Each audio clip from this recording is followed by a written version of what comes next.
ভবিষ্যৎ বাংলাদেশ হবে ক্ষুধা ও দারিদ্র্যমুক্ত বলে মন্তব্য করেছেন খাদ্য মন্ত্রণালয়ের সচিব মোহাম্মদ মাসুদুল হাসান। বৃহস্পতিবার দুপুরে কিশোরগঞ্জের হাওর উপজেলা মিঠামইনে অভ্যন্তরীণ বোরো ধান সংগ্রহ কার্যক্রম উদ্বোধনকালে তিনি একথা বলেন। ক্ষুধামুক্ত বাংলাদেশ গড়ার পিছনে এক নম্বর যাদের ভূমিকা, এক নম্বর অবদান যাদের, তারা আপনারাই। এ বিষয়ে কোনো সন্দেহ নেই।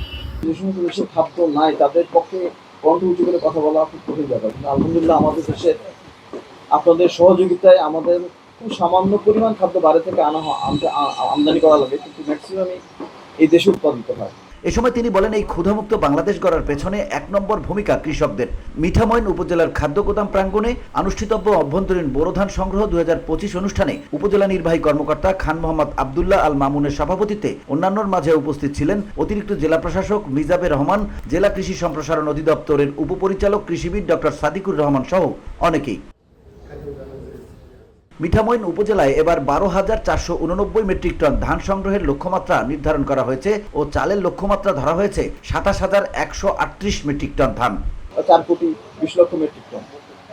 এর মধ্যে আরও যে বিষয়টি আছে সেটা হচ্ছে পশুখাদ্য এবং অন্যান্য পশুপ্রাণীর খাদ্য, যা আমাদের খাদ্যে উপাদান হিসেবে আমাদের খাদ্যে নিয়মিতভাবে থাকে, তাদের প্রতিপালনে আমাদের খাদ্যশস্য ব্যবহৃত হয়ে থাকে। আজকে আপনারা আমাদের এই দেশকে একটা স্টেবল পজিশনে এনে দিতে সক্ষম হয়েছেন, সেজন্য অবশ্যই বাংলাদেশের কৃষকদের অবদান এক নম্বর।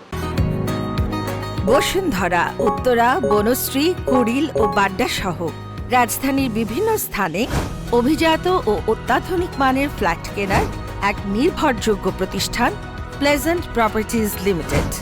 তাই আপনার স্বপ্নের আবাসনের জন্য আজই যোগাযোগ করুন। Pleasant properties limited, where destiny matures eventually. প্রান্তিক পর্যায়ের কৃষকদের কাছ থেকে এবার 36 টাকা কেজি করে ধান ও 49 টাকা কেজি করে চাল নির্ধারণ করা হয়েছে।